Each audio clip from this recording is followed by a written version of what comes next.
ഇന്ന് പലരിലും കാണാത്തൊരു കാര്യമാണ് ബിഷപ്പ് തിരുമേനിയിൽ ഞാൻ കണ്ടത്. അതായത് അദ്ദേഹത്തിൻ്റെ മനസ്സിലുണ്ടായ ചില തെറ്റിദ്ധാരണകൾ അത് സ്വയം മനസ്സിലാക്കിയപ്പോൾ അത് അദ്ദേഹം തിരുത്താൻ ശ്രമിച്ചു. അദ്ദേഹത്തിന് വേണം നല്ലൊരു സല്യൂട്ട് കൊടുക്കാൻ. കാരണം ഈ സോഷ്യൽ മീഡിയ തന്നെ പറയുന്നുണ്ട്, ഒരിക്കൽ അദ്ദേഹം അവളെ വളരെയധികം ഹാർഡായിട്ട് പറഞ്ഞൊരു സമയമുണ്ട്. അതെന്തുകൊണ്ടെന്ന് വെച്ചാൽ അതും സോഷ്യൽ മീഡിയയിലുള്ള ചില ഇൻഫ്ലുവൻസുകളാണ്.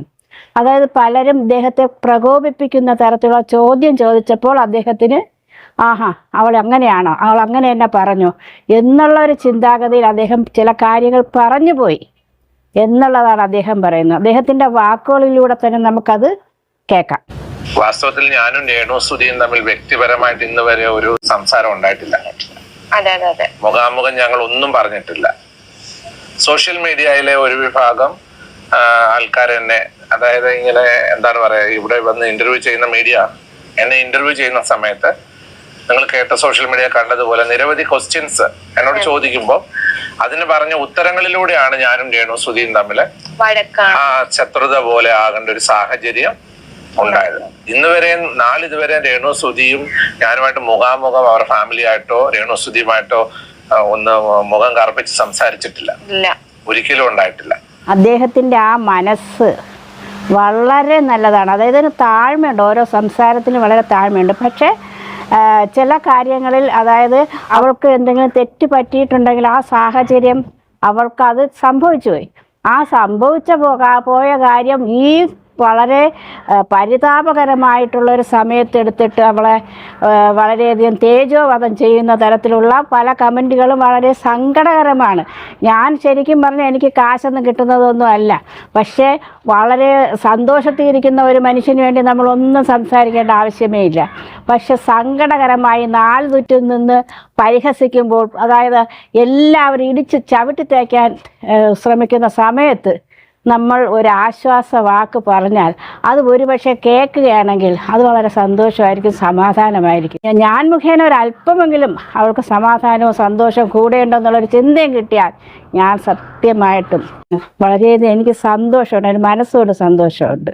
നിങ്ങൾ ആരൊക്കെ എന്നെ പരിഹസിച്ചാലും ചീത്ത വിളിച്ചാലും ഞാൻ എപ്പോഴും ആ രോഗിക്കൊപ്പം ഉണ്ടായിരിക്കും എന്ന് കരുതി രാഹുൽ ദാസ്, അതായത് കിച്ചു എന്ന് പറയുന്ന ആ 22 വയസ്സുകാരൻ പയ്യൻ കാണിച്ച അവിവേകത്തിനെതിരെ ഒരിക്കലും ഞാൻ അവനെ ഒന്നും പറയില്ല. അവൻ്റെ ആ പ്രായം കൊണ്ട് അവന് പെട്ടെന്നൊരു ദേഷ്യവും സങ്കടമൊക്കെ വന്നതാണ്. യഥാർത്ഥത്തിൽ ആ പയ്യനാണ് അത് കൊണ്ടുവന്നിട്ടത്.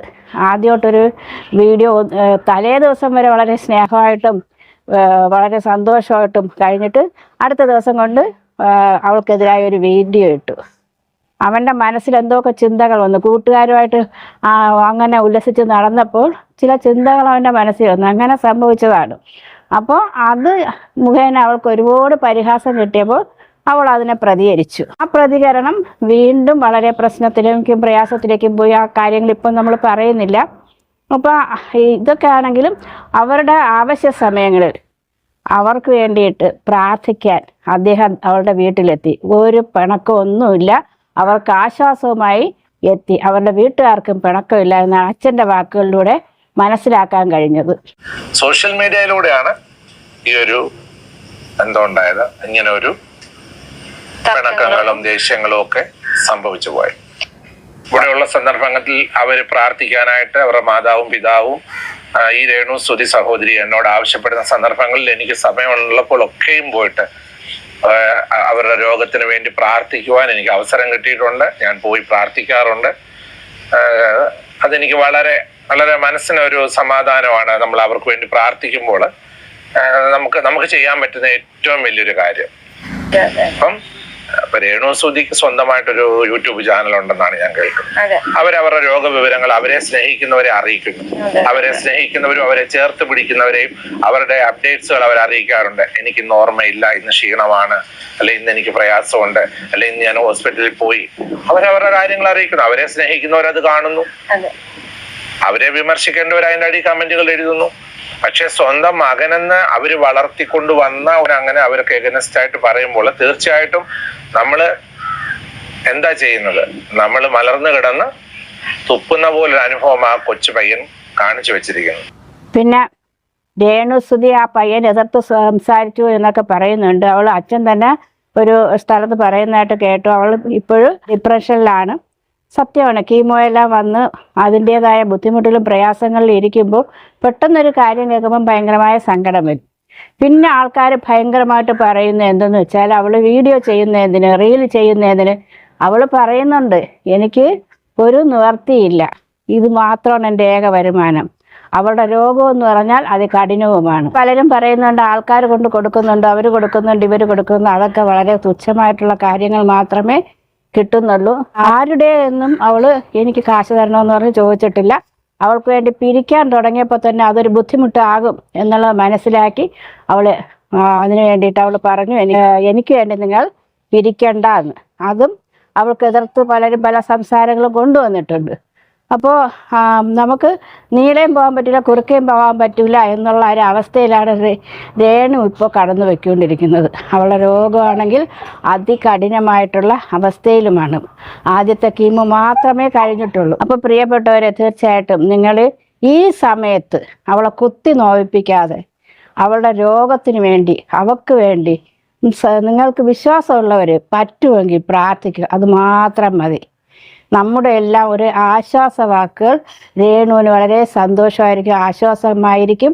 അവളുടെ രോഗാവസ്ഥയിൽ അവളെ തള്ളി പറയാതെ ചേർത്ത് കൊള്ളുക.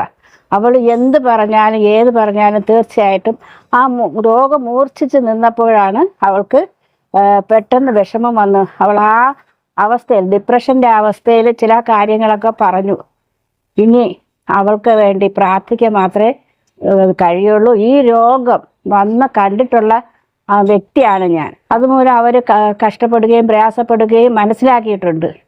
വേണ്ടപ്പെട്ടവർക്ക് ഇത് വന്നിട്ടുണ്ട്. അപ്പോൾ അതിൻ്റെ കാഠിന്യം എന്തുമാത്രമാണെന്ന് ശരിക്കും അറിയാം.